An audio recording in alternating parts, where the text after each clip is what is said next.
नमस्कार, मैं हूँ मनविंदर। आप सभी राष्ट्रवादियों का एमबीए नेटवर्क में एक बार फिर से बहुत-बहुत स्वागत है। भगवंत मान की वीडियो ने पंजाब की राजनीति में तूफ़ान खड़ा किया हुआ है और अब श्री अकाल तख्त साहिब के कार्यकारी जत्थेदार ज्ञानी कुलदीप सिंह गड़गज ने पंजाब विधानसभा के सभी सिख विधायकों और कैबिनेट को 29 जून को श्री अकाल तख्त साहिब के समक्ष तलब किया है। यह अपने आप में बहुत बड़ी बात है। जत्थेदार का ये आदेश श्री गुरु ग्रंथ साहिब की बेअदबी के खिलाफ सरकार की ओर से बनाए गए कानून में आवश्यक संशोधन नहीं करने पे दिया गया है।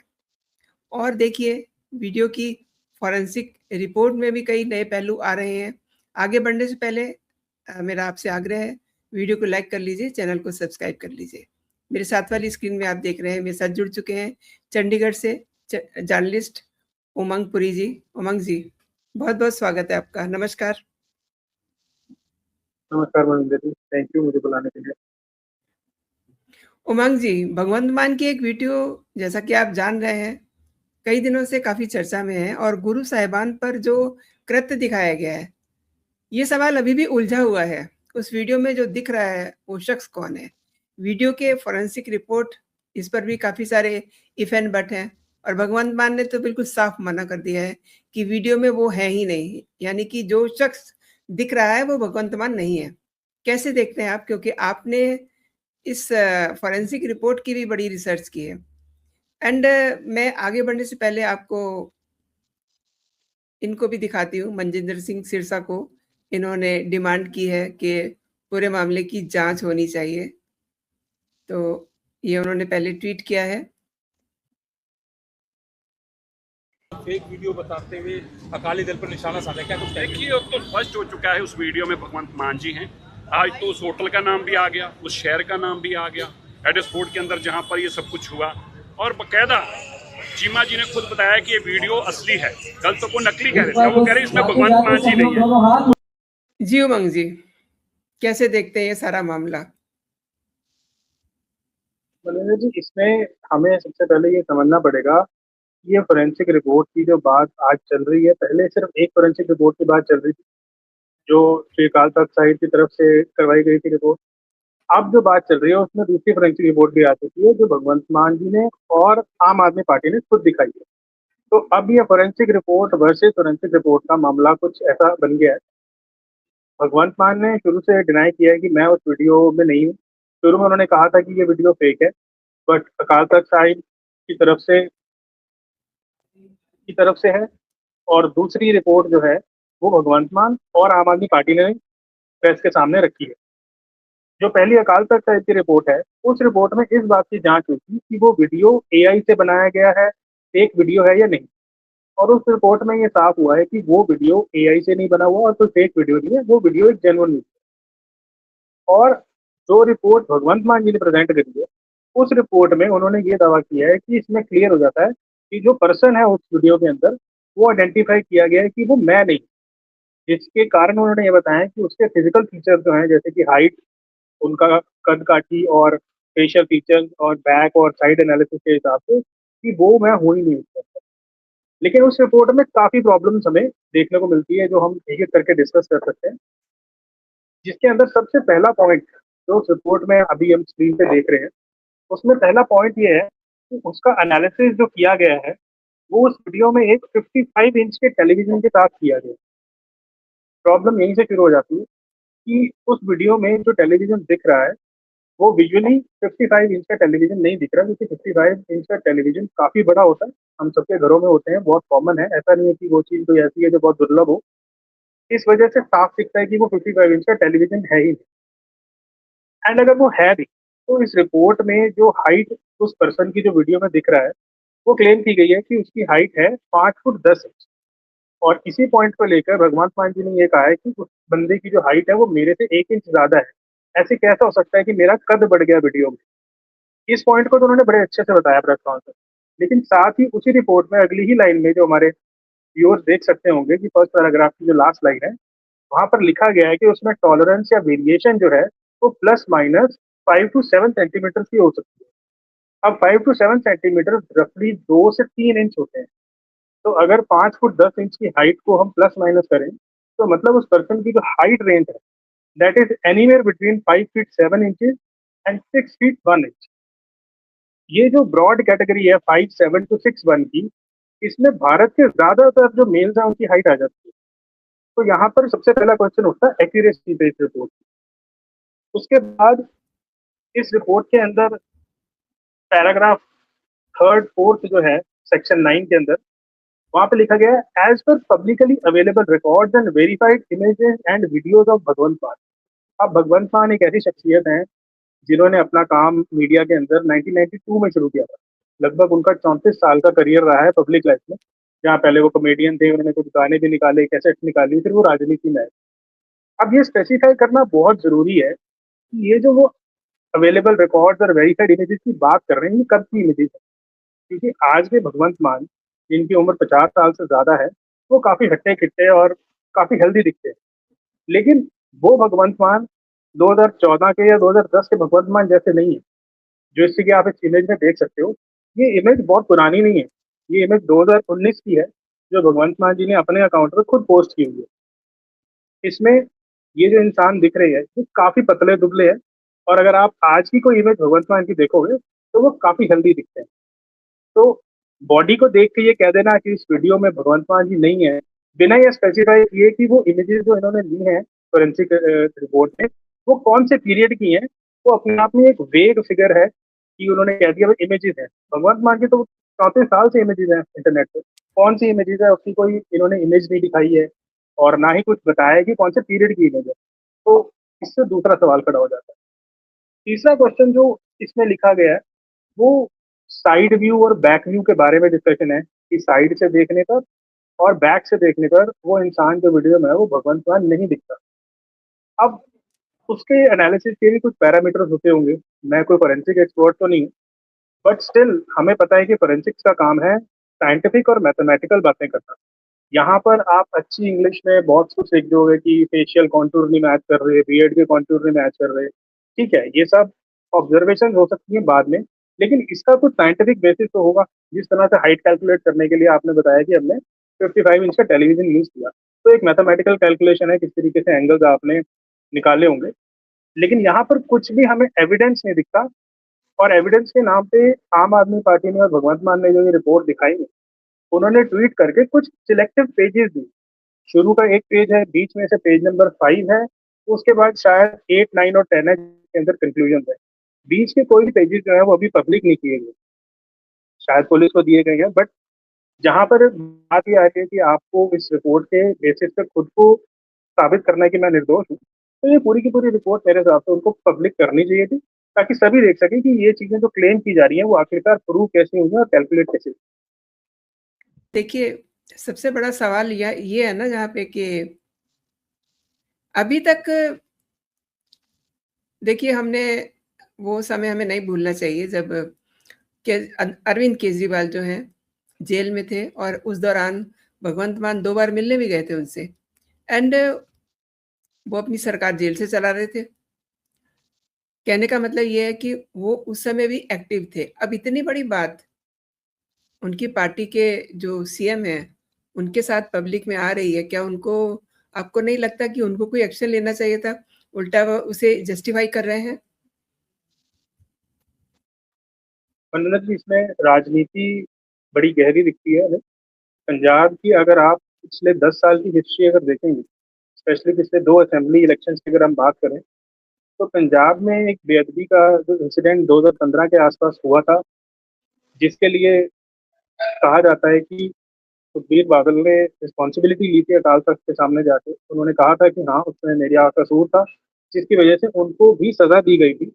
उनको हरमंदिर साहब में एक गार्ड की तरह कुछ काम करना था, उसके अलावा फाइन थे। तो वो चीज़ जो थी बहुत बड़ी थी 2017 के असेंबली इलेक्शन में भी, 2022 के इलेक्शन में भी वो एक मुद्दा था, जिसके बेसिस पे ही आम आदमी पार्टी ने ये बात उठाई थी कि ये जो अकाली दल वाले हैं, इन्होंने बेअदबी की है, और हम हैं जो एक लॉ लेके आएंगे जिसके तहत सख्त पनिशमेंट होगी जो भी बेअदबी करता है। लॉ लेके भी आया गया, लेकिन फिर भी उस लॉ को लेकर भी काफ़ी कंट्रोवर्सी रही है।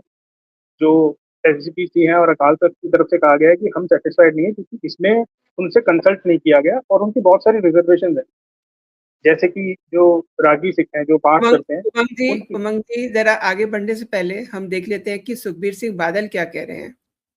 इन्होंने एक ट्वीट भी किया है और उसके साथ उन्होंने एक वीडियो भी रिलीज किया है। उस वीडियो को भी देख लेते हैं। ਪੋਲੀਟੀਕਲ ਹੈ, ਅਕਾਲੀ ਦਲ ਵੀ ਕਿੱਥੇ ਹੈ? ਆ ਤਾਂ ਗੁਰੂ ਸ਼੍ਰੀ ਅਕਾਲ ਤਖਤ ਸਾਹਿਬ ਦਾ ਜੋ ਆਦੇਸ਼ ਹੈ ਕੱਲੇ ਅਕਾਲੀ ਦਲ ਵਾਸਤੇ ਨਹੀਂ, ਸਾਰਿਆਂ ਵਾਸਤੇ ਹੈ। ਜੇ ਇੰਨਾ ਸੱਚਾ ਸੀ, ਆ 7 ਮਹੀਨੇ ਚ ਕਿਉਂ ਨਹੀਂ ਆਪਣੀ ਲੈਬਾਂ ਤੋਂ ਆਪਣੀ ਕਲੈਰੀਫਿਕੇਸ਼ਨ ਲਿਆਇਆ? ਕਿਉਂ ਨਹੀਂ ਲਿਆ?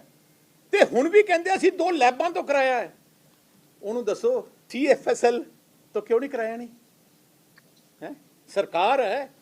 ਸਰਕਾਰ ਜੇ ਕਹਿੰਦਾ ਮੁੱਖ ਮੰਤਰੀ ਤੇ ਦੋਸ਼ ਹੈ, ਮੁੱਖ ਮੰਤਰੀ ਤੇ ਦੋਸ਼ ਹੈ, ਮੁੱਖ ਮੰਤਰੀ ਦੀ ਵੀਡੀਓ ਬਣੀ ਹੈ, ਤੇ ਕਿਉਂ ਨਹੀਂ CFSL ਚੰਡੀਗੜ੍ਹ ਕਿਉਂ ਨਹੀਂ ਭੇਜੀ ਇਹਨੇ? ਕਿਉਂ ਸੋਪਨ ਸ਼ਰਮੇ ਨੂੰ ਚੁਣਿਆ ਗਿਆ? ਅੱਜ ਮੈਨੂੰ ਦੱਸ ਰਹੇ ਸੀ ਕਿ ਆ ਹੁਣ ਇਹਦੇ ਬਾਅਦ ਜਾ ਰਿਹਾ DG ਕੋਲੇ ਕੀ ਇਹਦੇ ਖਿਲਾਫ ਕਰ ਰਹੇ ਹੋ। ਯਾਰ ਜੇ ਹਿੰਮਤ ਆ ਨਾ DG ਦਾ ਥੋੜਾ ਹੈ, पूरे पंजाब ते परचे दे दे, असी डरन वाले नहीं हैं। जे सच्चा है तो अपनी डेलीगेशन DGP पंजाब नूं ना भेज, CBI दे दफ्तर जाके भेज दे। बहुत बड़ी बात की है और यही बात बीजेपी ने भी उठाई है। बीजेपी के लीडर्स ने ये कहा है कि FIR हो और CIB की जांच होनी चाहिए। जी उमंग जी, इसके अंदर साफ तौर पे यही दिख रहा है, जैसे कि मैं बता रहा था कि राजनीति में आम आदमी पार्टी ने उसको 2022 के इलेक्शन में कुछ इस तरह से प्रेजेंट किया था कि हम बेअदबी के खिलाफ कानून लेके आएंगे, जो कि वो लेके भी आए, बट वो किसी तरीके से उससे SGPC को और अकाल तख्त को ऑन बोर्ड नहीं कर सके। उनके अभी भी रिजर्वेशन हैं। पिछले कुछ दिनों में SIT की टीम जो है वो SGPC से बात करती रही हैं, उनसे रिकॉर्ड्स मांगती रही हैं। SGPC और सिख पंथ के लोगों की तरफ से हमेशा ये आर्गुमेंट रहा है कि आप हमारी रिस्पॉन्सिबिलिटी तो तय कर रहे हो, लेकिन इसमें काफ़ी सारी चीज़ें हैं जिसकी डिस्कशन हमसे किए बगैर डिसाइड किया। तो कानून तो आ गया कानून से, लेकिन अभी भी सिख पंथ के लोग जो हैं वो सेटिस्फाइड नहीं है। और जो कानून आया है उसी के तहत जिस तरह से ये DGP की तरफ से जांच की डिमांड हो रही है और सुखबीर बादल अकाली दल की तरफ से भी जांच की डिमांड हो रही है, वो इसलिए है कि जो कानून आया है, ये जो क्राइम कह लो कि जिसकी वजह से अकाल तख्त ने भगवंत मान को गिल्टी करार दिया है, उनको सिख विरोधी और गुरु विरोधी बोला है, उस कानून के अंडर आता है ये सब। तो सिर्फ अकाल तख्त की तरफ से उनको गिल्टी मान लेना एक एस्पेक्ट है, लेकिन पॉलिटिकल पार्टीज का इसमें पुलिस और CBI की जांच करना वैलिड इसलिए बन जाता है क्योंकि वही कानून जो वो लेके आए हैं, उसी कानून के अंडर कहीं ना कहीं इसको लाने की कोशिश की जा रही है और आना भी चाहिए। अगर ये सही है तो इसको आना भी चाहिए। एंड उमंग जी, जथेदार ज्ञानी कुलदीप सिंह गड़गज ने पंजाब विधानसभा के सभी सिख विधायकों और कैबिनेट को 29 जून को श्री अकाल तख्त साहिब के सामने तलब किया है। जथेदार ने यह भी कहा है कि गुरु ग्रंथ साहिब जी की बेअदबी के खिलाफ सरकार की ओर से बनाए गए कानून में आवश्यक संशोधन नहीं किए गए हैं, जो उन्होंने पहले कहा था, इसलिए उन्होंने तलब किया है। जी, इसमें ऐसा है कि बहुत इंटरेस्टिंग 2 सवाल खड़े होते हैं। जो अकाल तख्त साहिब की तरफ से 29 जून को तलब किया गया है, उसमें सारे के सारे कैबिनेट मिनिस्टर जो कि ऑब्वियसली आम आदमी पार्टी के हैं और जितने भी MLAs हैं जो सिख हैं, चाहे वो किसी भी पार्टी के हों, चाहे वो कांग्रेस के हों, BJP के हों, अकाली दल के हों, निर्दलीय हों, जितने भी सिख MLAs हैं उन सबको तलब किया गया। तलब करने का रीजन यही है कि यहाँ पर एक बात समझनी होगी कि भगवंत मान ने ये डिनाई किया है कि मैं उस वीडियो में नहीं हूँ, और कहीं ना कहीं उन्होंने ये कहा है कि अकाल तख्त साहिब की गरिमा को ठेस पहुंचाई जा रही है, क्योंकि जो वहाँ पर लोग, उन्होंने इंस्टीट्यूशन को अकाल तख्त को नहीं बोला, लेकिन जो लोग हैं उनको ये कहा गया है कि भाई ये जो है वो ठीक से काम नहीं कर रहा है, कहीं ना कहीं ये पॉलिटिकल इन्फ्लुएंस है। तो भगवंत मान कहीं ना कहीं अगेंस्ट में दिखते हैं अकाल तख्त के लोगों के साथ। जहाँ पर ये समझना होगा कि अब अकाल तख्त ने जब सिख MLAs को तलब किया है तो उनका रिप्लाई क्या होगा।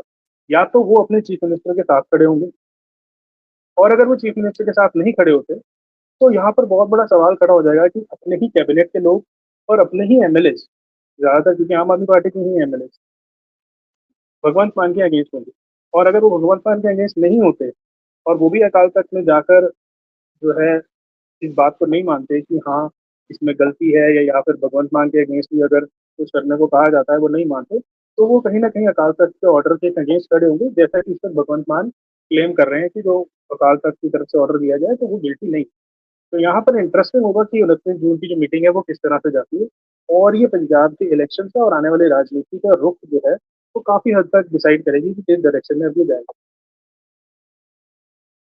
सही कहा आपने, क्योंकि देखिए इस कंट्रोवर्सी से भगवंत मान के बाहर निकलने का कोई रास्ता नज़र नहीं आ रहा है। और अरविंद केजरीवाल और उनकी पार्टी करीब 4 साल पहले जो उन्होंने वादे किए थे, जिन अपेक्षाओं के साथ वो पंजाब के लोगों के बीच गए थे, उसे वो पूरे नहीं कर पाए, ये सबसे बड़ा सवाल है।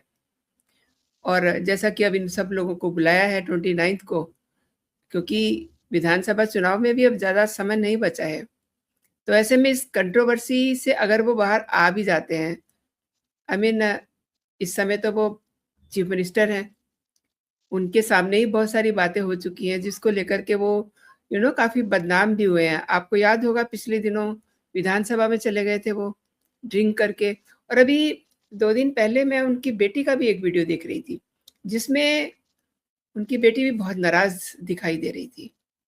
इन सब बातों को कैसे देखते हैं आप?